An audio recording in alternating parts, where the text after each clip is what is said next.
Good morning, good afternoon, good evening, wherever you are and whenever you are. Welcome to another community live stream. My name is Chuck Tomasi from ServiceNow. Just checking to see if we have all the streams up and running. It looks like Twitch is online and running. Let me back up real quick. This is Monday, April 9th, 2018, and you are watching the community live stream here on YouTube or Twitch, or maybe it's in the community, embedded somewhere. Who knows, wherever these videos live in the future. My name is Chuck Tomasi. As I said, from ServiceNow, I am a TPMM specializing in custom applications, integrations, and the platform in general. And I am here to go through our online community, and this is completely unscripted. I'm going to pick what I can pick. I'm going to review what I can review. I'm going to try and help where I can help for the next hour or so, finding suggestions, comments, questions that you have. And if you want to join me live, you can do so every weekday at 6 a.m. Pacific time, whatever that ends up to be. I think it's currently 2 p.m. UTC. The time zones confuse me, but you'll find out. If you subscribe to the channel, you will get that information. I am just making sure that it is up and running, and looks like things are here. Yes, we are technically online and broadcasting. That's always a good thing. Sometimes I start talking and don't know if it's working or not. So let me, real quick, if you want to get in touch with me, you can reach out to me and on Twitter at @ctomasi or LinkedIn. You can find me as Chuck Tomasi. There's only one at ServiceNow today, as of this recording. I'd love to hear from you, get in contact, keep in touch with you that way. The other way you can do that is to, let me get the hotkeys going here, subscribe to the YouTube channel, as always. You know, subscribe or like this video. Everybody always tells you that when you bring up their YouTube videos.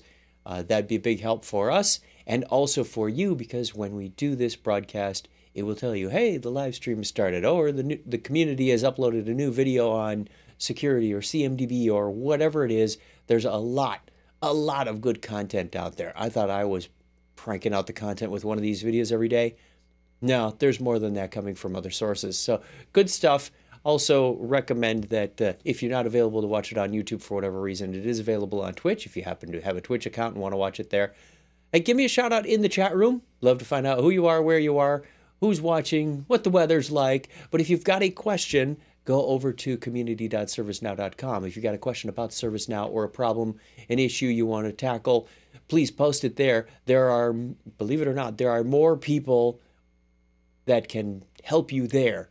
Be more eyeballs, more specialists. Put it in the right forum. If you've got a question about reporting and performance analytics, there's a place for that. If you just dump it into a default and say, this is a developer question, developers may not be as specialized in that particular discipline to help you effectively. Plus, if you put it in the community, it's searchable later rather than, you know, scrubbing through a video going, I think we talked about this, or where was it? Oh, it wasn't in this video. It was the one from Friday. It gets very confusing to try and find content via video. This is meant to give you some insights to the process that I go through to find those answers, whether it is digging into the instance and reverse engineering something, doing the scientific approach. Does this work? Does that not work? What's the variable here? Let's help somebody through this, or just some random shortcuts, knowledge, best practices that I will give. And I've got a few of those for you today, follow-ups that happened over the weekend from our discussions that we were having on Friday. If we do dig into an older thread discussion, I'll do my best to bring you up to speed, and we'll go from there. So good morning to all of you. I'm going to keep saying good morning because it's morning to me. The dawn chorus is singing outside. It's Monday, so we won't have any waste management or recycling trucks driving by. Good morning, Jay in Chicago. Jay is also one of my buddies on Untapped. So we toast each other. Untapped is the beer drinkers social network.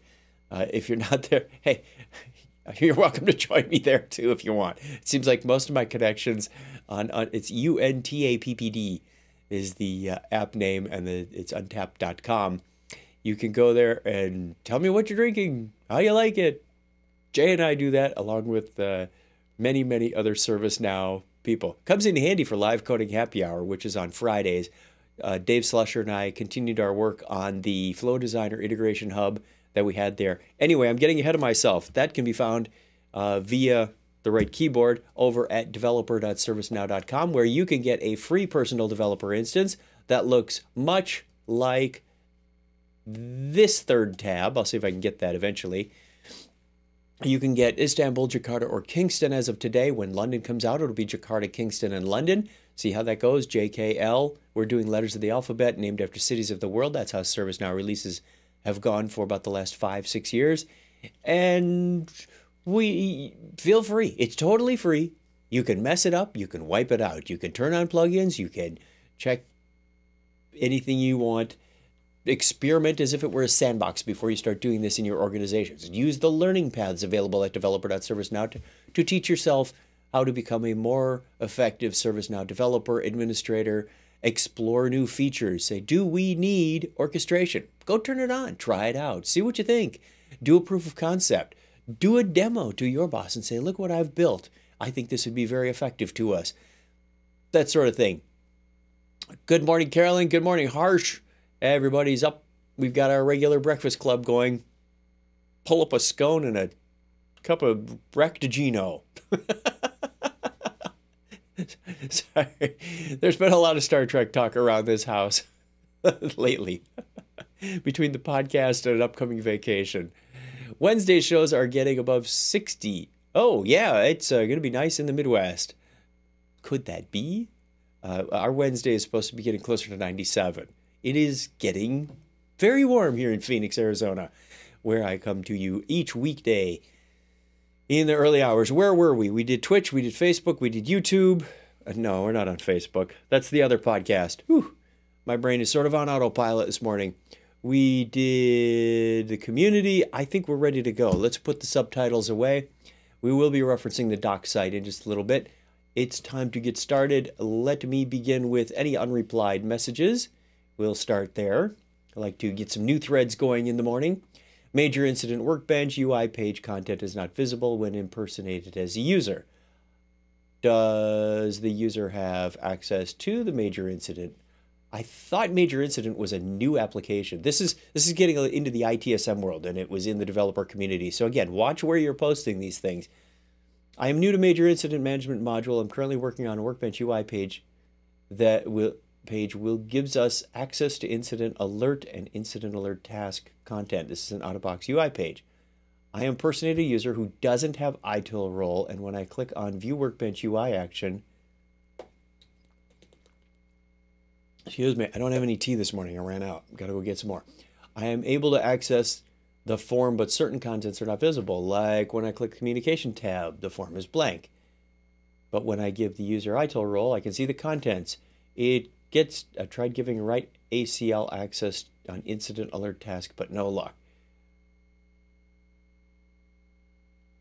This is a little too ITSM specific for me to look into. It is ACL related, I will tell you that. You're going to have to figure out what the differences are and what you're going to need to access that. If somebody is expecting to access that particular page, you're going to need to give them the appropriate rights to access that page. If they need ITIL, give them ITIL. Then they won't have a problem. Okay, I'm going to try and summarize that in a dictation. It sounds like you need to apply the ITIL role to the person who needs it, period. If they're going to be accessing that workbench page, comma, then you need to give them the access to get to the data, period.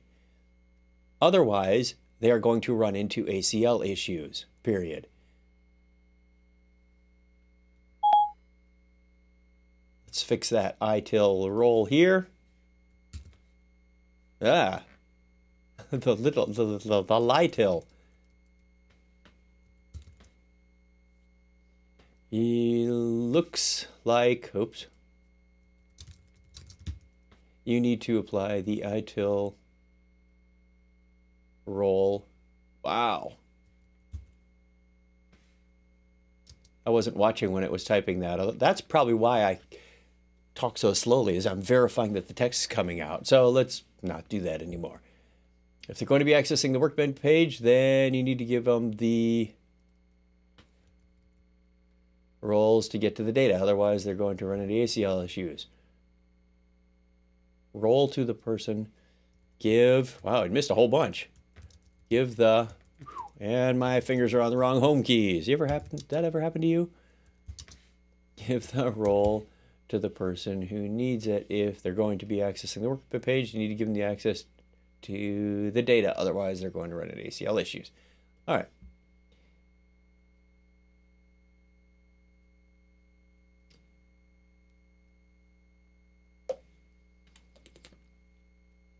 My instance looks okay, but in the My Instance section, I have Request Instance red button.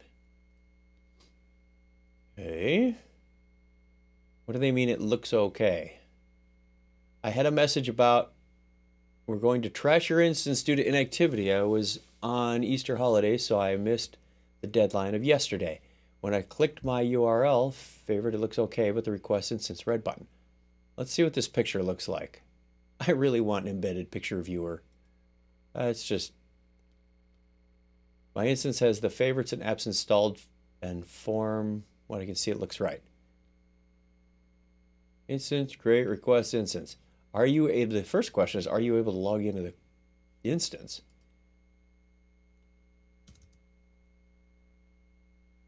Are you able to log into your instance? Question mark. I wasn't real clear from your description on that. Period. Got to get the bell going this morning. It's almost like a phone-in, call-in show.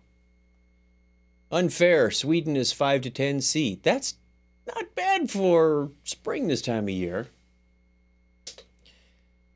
I'm at about, what, 30 C now? That's the high for today.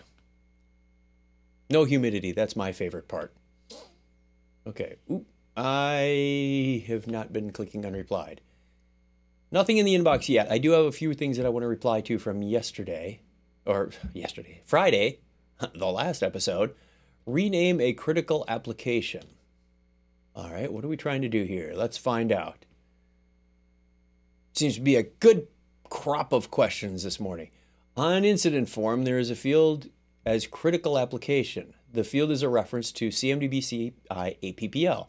So if I rename one of the applications, then how will it affect the previous incident? And what is the feasibility of renaming the application instead of adding a new application? Well, that's easy. What you see in the field is simply a display value of the record you are referencing, period. The CMDB CI APPL field has a sysid as a value, period. That is a pointer to the record, period.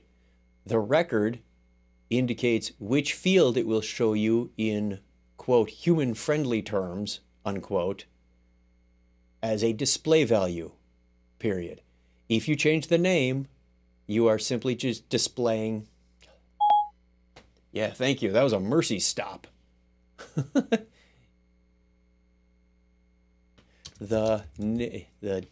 You are simply just changing the display value for all records referencing that one. Incidents, changes, etc. Okay, how did that go? CMDB CI APPL. I'm going to put the, you can change the name and it will update the application everywhere. Application everywhere, because it is done by reference. I'm surprised it got the quotes right, where it said they seem to be CMDB. The CMDB CI APPL field is, how does a society as a value? Okay. Okay, so sysid sounds like society. That's interesting to note. This stores a sysid as a value. That is a pointer to the CMDB CIAPPL record. This would have been faster to type. I'm beginning to think that dictation and correction is not quicker. The record indicates which field it will show you in human-friendly terms as a display value, e.g. the name. You can change that, by the way. You know what would be really helpful here is a link to the docs on reference fields. Let's go to Kingston first, so we don't get all versions. Display value is either going to be, there we go. Ding. All right. Let's put that in there as helpful. Docs, display values. Doink. Come on. Link, please. This is where I say good morning, everybody, again. Thanks for joining me. We have Sweden, we have Chicago, we have Florida, we have lots of people around the world joining us once again. Thank you very much. Hope you learned something. Hope it's mildly entertaining. Let's refresh that. Get a few more. Global error by Sid! Exclamation point. I like the handle. Hi all. The system is throwing an error whenever we try to access any table. Syntax error or access violation detected by database. Unknown column instance in field list. Any assistance is appreciated. Okay, where and when and what? We need more details. Hence the macro for details.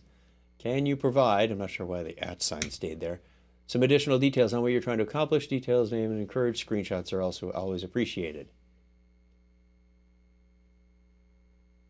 Bit vague when you just say, I'm getting an error. Sometimes the error is very unique, but that one is not. Okay. ServiceNow reports and reports available for chat. Not going into reporting. Too deep for me. Need help with approval in workflow with several comparisons. Instance not working. Let's see. Sometimes I can help with the instance not working thing. Not always. Sometimes.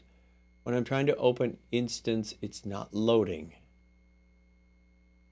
Okay. What's the instance number?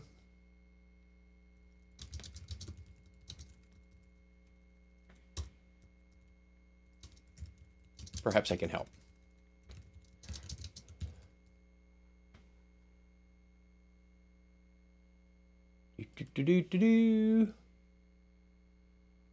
I still have the ability to hop on like a customer support person. How to install and configure MDL. MDL. Why is that acronym escaping me? MDL. Let's see what Google thinks MDL is. Material Design Lite? I don't think so. Getting started in Material Design Lite. Why is that the only thing I'm finding in Material Design Lite? How do I get the Google MDL working in Service Portal? I'm new to this stuff. I need to copy and get the CSS files and install these somehow. We did, maybe it was, Google MDL. It is Material Design Lite, apparently. Whatever that means. We did an episode in the dev program on adding JavaScript libraries. I forgot what we added in Live Coding Happy Hour. So let's go to the playlists. Live Coding Happy Hour. And we don't need to play that video. We need to find, wow, we've done a lot of Live Coding Happy Hour. Library? Please maybe be there something? Nope. I'm hesitant to find JavaScript. Hey, where's this crazy thing going? I hit pause. There's Dave and me from Friday. JavaScript, nothing. Come on, I don't believe that for a second. There's something in here. It was somewhere around the service portal days, if I remember right. More meetup.com via REST APIs, updating meetup.com via REST APIs, CreatorCon preview. Maybe it wasn't. OAuth. I can't find it in here.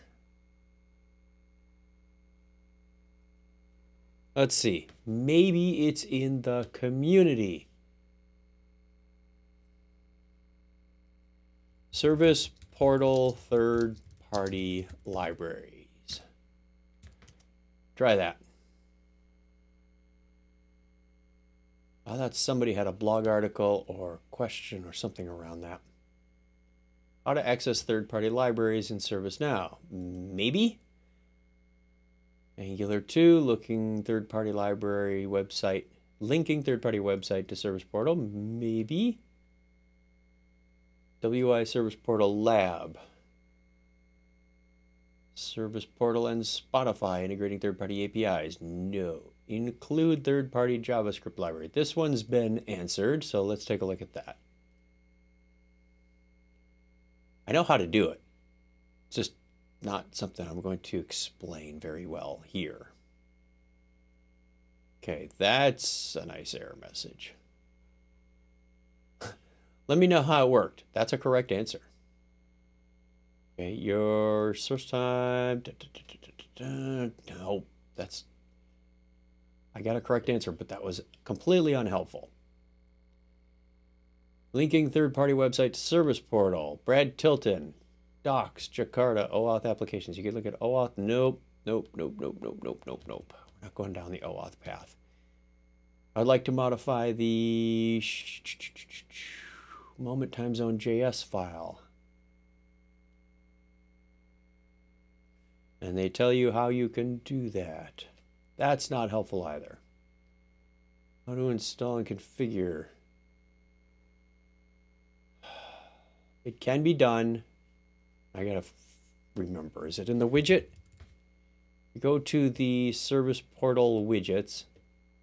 When you're making a widget, you need to include the JS. Oh, I really wish I could find that. You know what? This is why having answers in video is not the best idea. Travel tracker, because it's hard to find them later. And we didn't have good descriptions on here before. These are interesting that this playlist is reverse chronological, whereas the other ones I've seen are chronological. Huh. Building a test case generator. I guess it's all in how you put the playlist together yourself. Building a bot. Am I missing something? Integrating O365, integrating test case generator. Bot with Slackbot. TDD, this is getting boring watching Chuck search through this thing.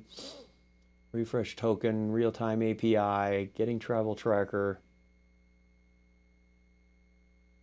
Let's see, it's going to be earlier in 2017 because Service Portal was earlier. Time and math with Moment.js. That was part of it, if I remember right. Automated testing, flight-aware integration, data preserver, my work app, recursive JavaScript, integrating the flight-aware app, Wait, we did flight-aware for a long time. Styling Service Portal widget with CSS, OAuth, and no topics. Darn. I know it's in there. I know it's in there. This is frustrating because I know the answer and I just can't find a reference to it. And it's too long to explain as just one thing.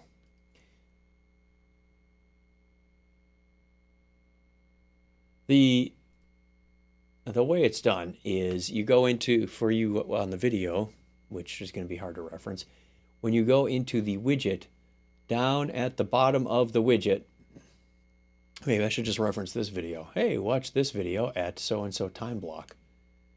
At the bottom of the widget, underneath your scripty stuff, there's related list for dependencies. Now, I'm not in the proper scope. So let's make that the proper scope. And you can go to the bottom again because it reloaded the page. You put in dependencies. You need to upload or reference the CSS and the AngularJS in here as the dependencies. So when you create a new dependency, you give it a name, you tell it what page to load, the AngularJS. You would put your JavaScript into a UI script. So under UI script, you would add that there. Give this a module name, and when you submit it, then you can tell which files are part of this and what types they are. So you're going to have at least one that's CSS and at least one that's a UI page. It's a terrible description, but where is the docs? Third party, not vulnerabilities. CSS? No. Library? No. Libraries? Service portal libraries. Maybe? Service portal, release notes, activate, understanding, properties. It's got to be in here. Service portal widgets. That explains how you can make service portal widgets. Widget instances, widget library, widget developer guide. Parts of a widget. Server script, link function, dependencies. Hey, that's getting a little more.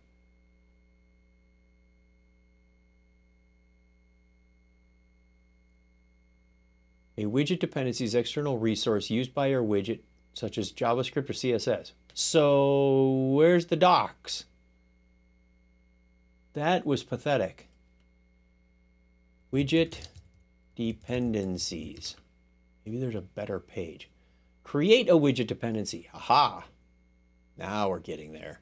Codependent. Yes, that's what I want. And now I probably lost that entire message. Probably been answered and taken off of here. Someone's locked out. Install a problem with my instance. Time changing. Request page. Service portal. Widget. Was that the one? I don't remember. Okay, we're getting to the part of the show where I've got to change from new content to follow-up content. That's not the one. Somebody may have already answered it. Let's go to unsolved recentlys. See if it was updated recently. And content, create a report, still developing a global scope. Nope. Updated 7 minutes ago. Oh, I originally wrote that. Where did this service portal widget one go that I was just looking at?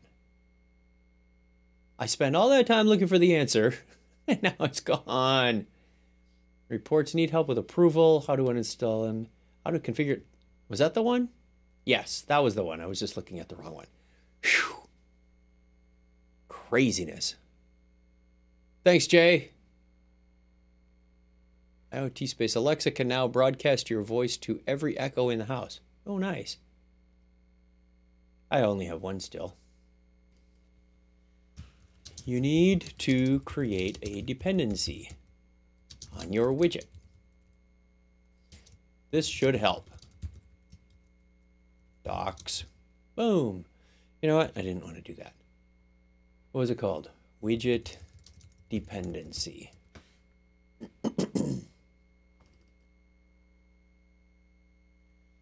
Thank you, doc site. You didn't let me down that time. Reply. Whew. That was a lot of work for that one link.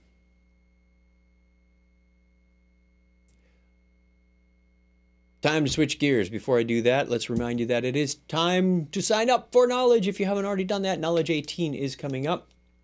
Where's my key? There it is. Big latency on that one. Knowledge is coming up May 7th through 10th at the Venetian in Las Vegas. Look forward to seeing you there. Knowledge is our conference for everyone, admins, developers, architects, directors, CIOs, everyone in your organization who is even remotely related to ServiceNow can benefit from this. 18,000 people will be there. 90% of the presentations are by customers, so you can listen to their stories, not ours. If you want to get hands-on implementation, workshops, labs, it's all there for you. A great time, socialize, network, get together, make lifelong friendships. Bring your business cards. You will need those because people will want to stay in touch with you, and you will want to stay in touch with people when you are done. Also, check the checkbox, developers and admins. I highly recommend this for CreatorCon so that you get that extended content around the application development, the integrations, all that good stuff is at CreatorCon. That's probably where you'll find me most of the time. Knowledge is great. Been attending since 2005, says the chat room. Thank you very much, Mr. S. Sturdivant. Hope I said that even closely correct. I've been going since 2010. Quite a bit different since then, but still the same core of helpfulness, friendliness. Everybody's fun. Everybody's excited. There's new stuff coming out. You'll get sneak peek at London features that will be coming out later in, I believe, Q3. We're finding out what release dates are right now, so can't really tell you exactly when it'll be. But all the new stuff from Kingston, I realize that a lot of customers are not on Kingston yet, so that's going to be good to get some implementation of, hey, sit down, work on Flow Designer, work on Integration Hub. And speaking of Flow Designer, I think that's the link. Let me get back to this page. We had a thread come in. This is something I started about a year ago. I said, are you... Nope, that's not it. Let me get the right one. Hopefully I can find this in a timely fashion. I put an article out here that said, are you still developing in the global scope? No. Okay, we'll get to that one in a second. We'll speak of Flow Designer in just a minute. So this came up this morning. He said, how do I get the name of a table name in a client script? And I said, current.getRecord class name is not available.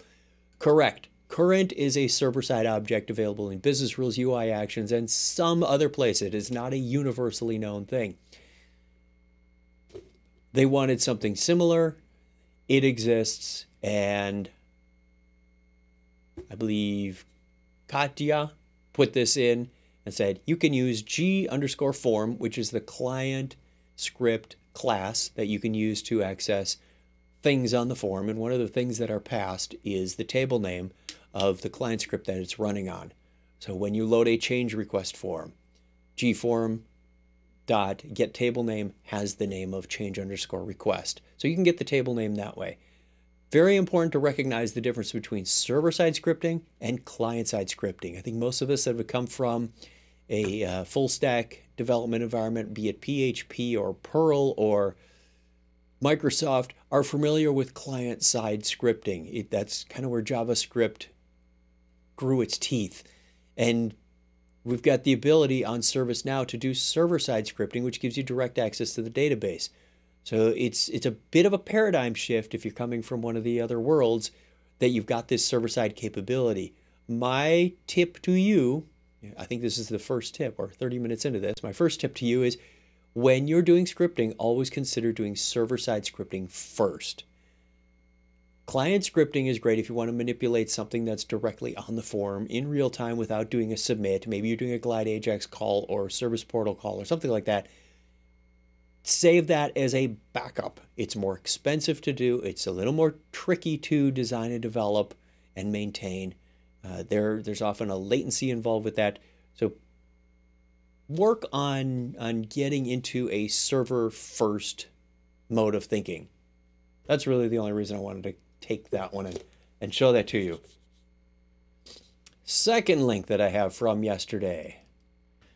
Maybe this is the lucky one. Put that up there. Loading, loading, loading. I get to take a drink. So the discussion from last week as well where the developer had a Slack token. And I didn't know this. This was, if you were watching last week, you probably recognize this.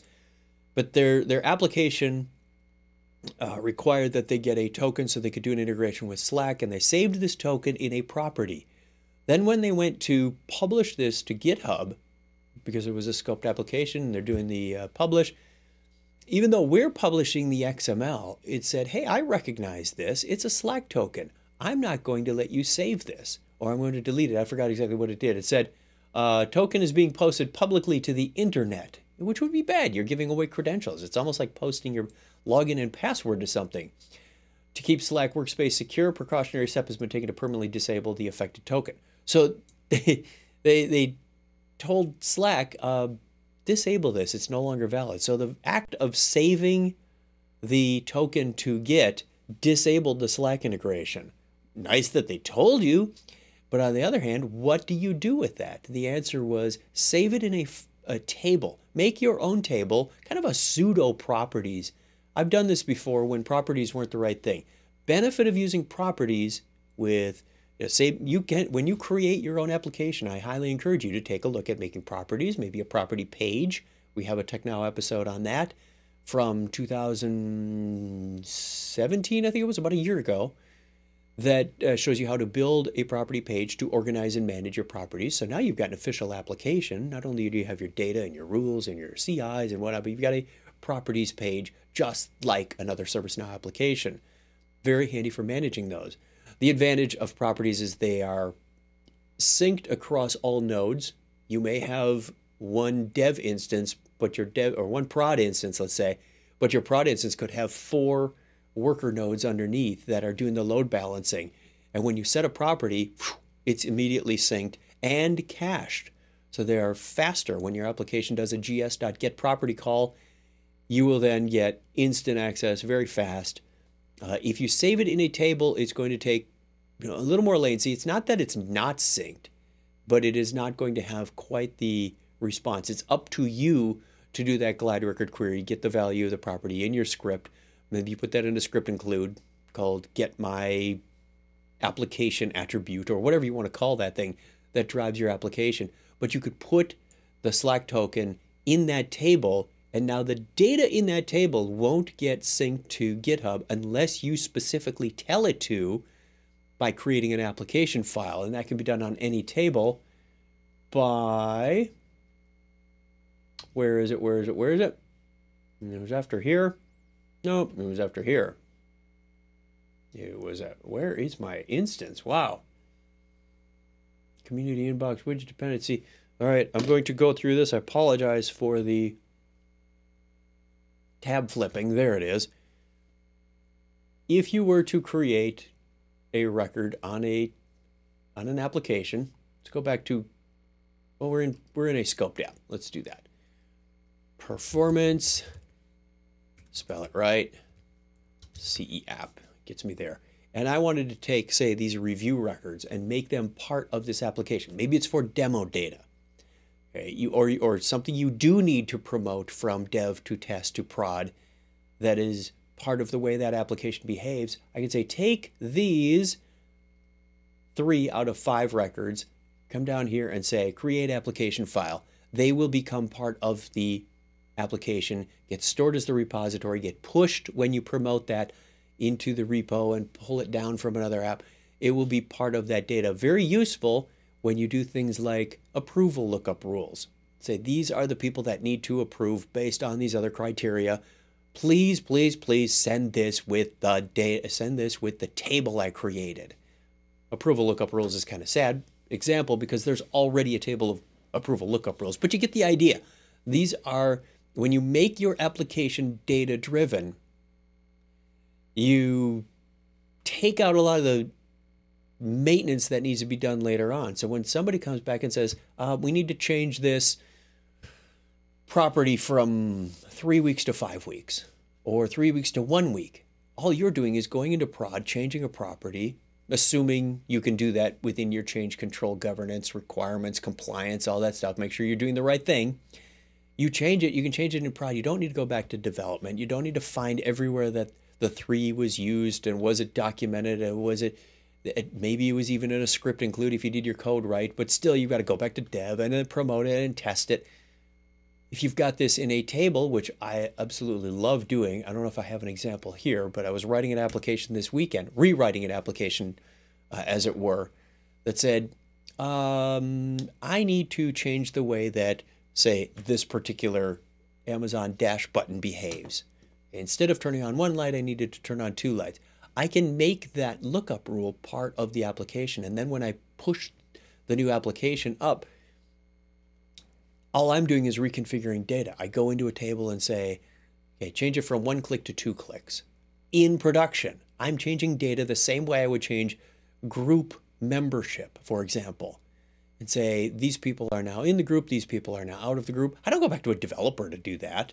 And I know that whatever the ACLs are or user criteria or whatever is referencing that group has been taken care of for me. That's the way you want to build your applications, so that what the application is looking at a reference to the data, so that when you change the data, the application subsequently changes behavior based on that. That's like where you want to be when you're developing an application. Okay, that was a long story about that one link, but I hope that makes a lot of sense and you get some value out of that when you're developing your applications. Look for opportunities to make it data-driven. If you are putting in literal strings or magic numbers into your scripts, stop. Okay, that's just not going to work.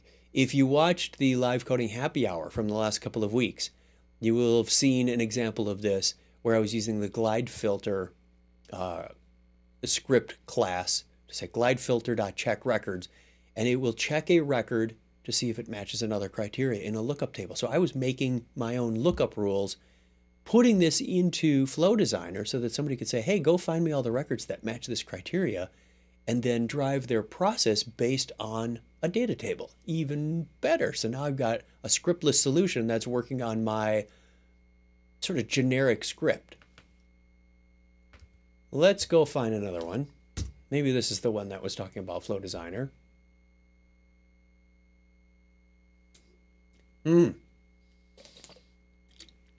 This is the one. Okay, so what was it, a year ago? Maybe a little more? 11 months ago, pretty close. I said, are you still developing in global scope? And we got an answer back from William. And he said, I've only been a full-time ServiceNow developer for just over 3 years, but I'm seeing a very slow adoption rate for scoped applications, as am I. I've drank the Kool-Aid because I'm sick of dealing with issues keeping several developers from stepping on each other and or having bits of my work allocated to the wrong update set because I forgot to switch them when you use the update set picker. I've done that for years. I know the pain.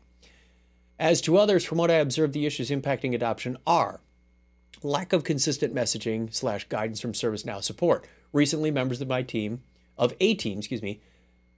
support, were told to use Studio / Scope apps to develop new apps, but update sets should be used for customize / add functionality to existing apps. This is a problem we've been made clearly aware of. Our customers are looking for application guidance, and my response that you'll find under here to this is, I typed it earlier so that I could just say it to you today. We've heard this message about please help us, guide us. What is the right way so we can get the most value out of ServiceNow? We've made a significant investment. We don't want to screw it up. We don't want to come back in 3 years and go, oh, we've got to re-implement because we did it all wrong. That's where the Customer Success Center is going to pay off. It's going to be a very, it's going to be announced at Knowledge. I think I've mentioned this on this show as well. Full of best practices, full of things like when should you be doing scoped application? When should you be doing customizations versus configuration? What is that all about? How do you get upgrades done in a timely and effective manner so you can stay current? There's a lot of information in the Customer Success Center, and I don't have a URL to that. Somebody asked me that this morning, one of my teammates who gets up even earlier than I do, or they're in a different time zone. I am really looking forward to the launch of the Customer Success Center and the feedback we get from you about how valuable that information is and where we can make it better. This is just the initial launch with a certain number of these best practices and guidance tips. that we will give you, and it will be growing as we grow and being updated as the product changes. The second one they said is there are so many script includes that are still locked to global and accessible from the global scope only. Why hasn't ServiceNow made those accessible for scoped apps? A couple of reasons. One is that they are specific to a global application. Things like the change risk calculator, or the workflow engine. They're maintaining global objects, global tables. They don't need to be available to other scopes. You can reference them from other scopes, like the workflow you can. You can say global.workflow when you instantiate a new object. The change risk calculator, it's doing change risk, and that's all it's going to ever do. So we don't need that one to be in all scopes or available to all scopes. Certain other ones like JS util contain legacy Java objects and reference Java stuff, and that's not scope friendly. So what we really need to do is go back and clean those up. And I'll admit that our product development team has been focused largely on new features and could be doing a better job of fixing bad practices and broken things or making things scoped. The best way, and I put a link in here again, I'm going to reference my reply from earlier. The best way to let us know is to fill out that enhancement request. Our product managers do listen, and they listen to our customers. A lot of what is driven in the next release is based on feedback that we get from this release. So go back, go and fill that out. And be specific. Don't just say, hey, can we get all script includes in all scopes? The answer is going to go, they're probably not going to do much with that one. But if you reference specific ones, say, I really need this script include XYZ in the available to all scopes, they'll take a look at it. I can't guarantee it will get done, but if enough of you say you need that script include to do your job, or it's a significant customer base, and I say that not to play favoritism, but there is a certain weighting that we do on these products, on these features, on these enhancement requests to say, hey, if this came from 20 customers with 10,000 users each versus one customer with 2 million users, what's the weighting difference there? So there is a bit of a bias in the curve, but put in the enhancement request. It can't hurt. Let us know. Be specific. The other one says, ServiceNow does a great job delivering new tools/functionality, but less than stellar job on communicating why we should care or invest in adopting them. Good example, Kingston Flow Designer. Looks cool, but it clearly duplicates functionality available in workflows. Is this a workflow light, the new workflow paradigm, and what I've spent the last 3 years learning completely legacy? You've spent a lot of time and effort developing it. What's the problem it is intended to address? Okay, specific to Flow Designer, I'm curious where he's looking or where he's getting his information or not getting information. Is there something we can be doing better to communicate that? We have lots of videos. We have lots of this venue. We've got community blog articles about Flow Designer. We've got things on the developer portal. It's frankly, it's all over the place. I'm surprised he's not seeing too much information. But, and each one of those say, hey, we've got a webinar coming up on Flow Designer, December 4th, 2017. We put out emails and newsletters and even recap it later in the quarterly newsletter to say, this is what we covered. So there are information. I'm sorry that it hasn't gotten through, but if there's opportunities to communicate better with this particular person, which may be a sample size of one, it may be a sample size of lots, there's an opportunity to communicate better. I'm not going to poo-poo this and say, why don't you read your email? Which it could be that. It could be going into spam. Could be, who knows. But specific to workflow, there's a lot of good information out there, and we're always looking for better ways to communicate if there are ones that are available. Across all BUs, I know we have a launch every release. There's a video that says live from Jakarta, live from Kingston, and we will do a high level of what's new in ITSM, what's new in ITOM, what's new in security, what's new in HR, what's new CSM, what's new in the platform across all of these things. And then some of the business units, as we call them, the verticals, go a little deeper. I like to take more of an admin developer approach and really dig in. People said, hey, there wasn't much new in the platform in Jakarta.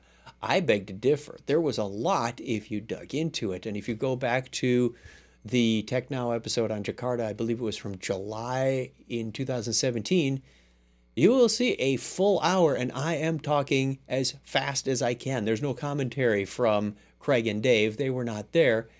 And it was a struggle to fit this all in. There's a lot of information in the platform. So I like to do a deeper dive into the platform, and even that wasn't 100% inclusive. I'm still learning little pockets of information. Oh, when did that come out? Oh, when did that get converted? Well, how did that get updated? But the major things will be in these live from episodes, and then we've got additional details under there. All right, I think, was that all of them? Let me verify. Slack token, we did the Slack token one. Email, this was another discussion that I was having about SMTP and POP3. I was looking for a way to send messages out through two different SMTP servers and made the mistake of saying I'd like to send it out through a POP3 server, and I said, not quite. POP3 is for incoming, as is IMAP, and SMTP, Simple Mail Transfer Protocol, is for outbound, and currently ServiceNow only supports one outbound SMTP server. We don't have the means of saying these types of notifications go through SMTP server 1, these go through SMTP server 2. I invited them to create an enhancement request. I don't know, but I also said I'm curious to know what the requirement is, why you need email to go out through two different servers. Is it, I don't know. I haven't found this out yet, that would be a use case, because once the mail is in the off of your server into the email ecosystem, wherever it goes, it pretty much knows how to get delivered where it's going to be delivered. The one exception to that would be if it has to go through some sort of VPN into an internal server that only your internal servers know about. In that case, we could work on setting that up. I don't recommend it. I did it as a customer once. It's not fun. And then all of your SMTP mail would be routed internally, and external mail would get routed through whatever external SMTP server your internal servers talk to. So it would go internal and then external for a lot of it. If you're communicating with your end users, a lot of times it'll just go internal and stay there. So I don't think when I was a customer, we had a way to receive those emails, so we had to set up that VPN. Not sure if that's still an option. Talk to your account team about that and find out more. Okay, was that the end? There's our attempt to find Flow Designer, developer portal. I don't like staying on that page because of the animation. And I want to make sure that I got all of these follow-ups from last week. I think that was just the fourth link that I had. Yeah, that was the SMTP server one. Okay. Developer instance help locked out. I actually might be able to help with that one before we go. I'm going to do one more page refresh on this. In fact, let me find my inbox. See if there's anything new in there. We'll do a reload on that, and then when we come back, access restricted, not authorized. Using IP range based authentication. I locked myself. Oh no. Dev 33070. Let's see if we can help with that. Copy. Hop. Dev 33070. Bring up my two-factor authentication token real quick for that one. Changed my password on Friday, so hopefully my fingers will learn quickly how to type that. Oh, I didn't change it on that particular one. I better. Two-factor. That's a nice number. Click this before it disappears. Oh, I missed it. Failed to generate credentials. That means it's, I can't get to that system. Or can I? Up to... Right, so what was the number of the thing again? 33070. Try that again. Dev 33070. Thank you, browser history. And let's try to get it. No, failed to generate credentials means the instance may actually be asleep at this point. Okay, that was posted 35 minutes ago. Can you verify that the system is awake?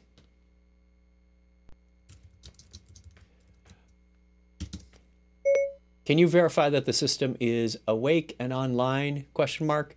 I'm unable to get to it at all, period. No login prompt, no access, period. If I can't get to it, then I will wait for Jack or Brad. They are very good at taking care of these things. UI action condition.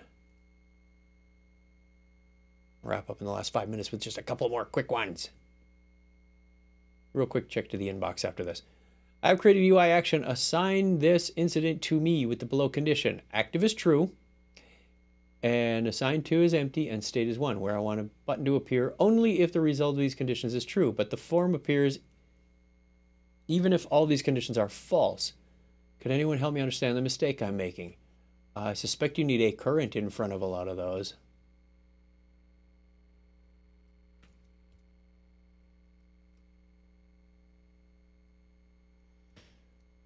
I suspect you need current to reference the object, the properties on those objects. Yeah, you want the fields. Try this instead. Current.active. You don't need equals equals true. I like some spaces in there.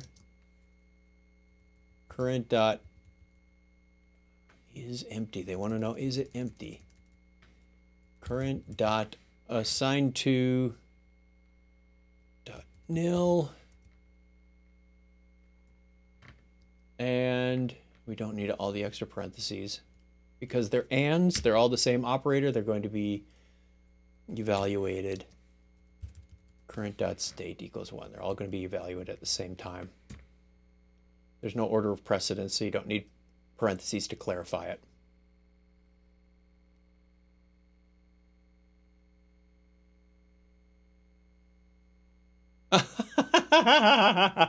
John beat me by just a couple of seconds. Look at this.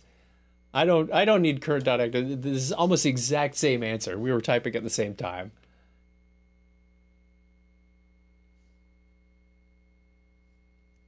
Look at that. Typing at the same time, and we got almost the exact same answer. Nice work. How about a smiley face on that one? Okay. And on that note, I think we ended on a pretty high note. We can help with the UI action. As I mentioned earlier, current is a server-side object that is available. It refers to the current record that you're looking at. So very helpful there. I am going to call it. We're going to stop there. Thank you very much for joining me today. It has been a wonderful time. Thank you for watching live. If you're not watching live, go over to the YouTube channel, subscribe, and you'll get a notification. You can also watch live on Twitch. Thank you very much for watching there. Didn't see any comments on Twitch. Oh, I'm sorry. Jace said hello. Thank you, Jace. I missed that. It is kind of sort of hiding behind another window. But hello, Jace. Jace is very active on the SN Devs Slack channel. So if you go to sndevs.slack.com, you can communicate with other ServiceNow developers. I don't have a link for that. I should probably have one in the title. Very handy. Look forward to talking to you again tomorrow. See if we can have some follow-up discussions on any of the threads we started today or finish those off. I did not get back to the inbox. Oh, it's kind of eating away at me. There are 2 things in there, and I will answer those offline. But until tomorrow, I bid you a great day.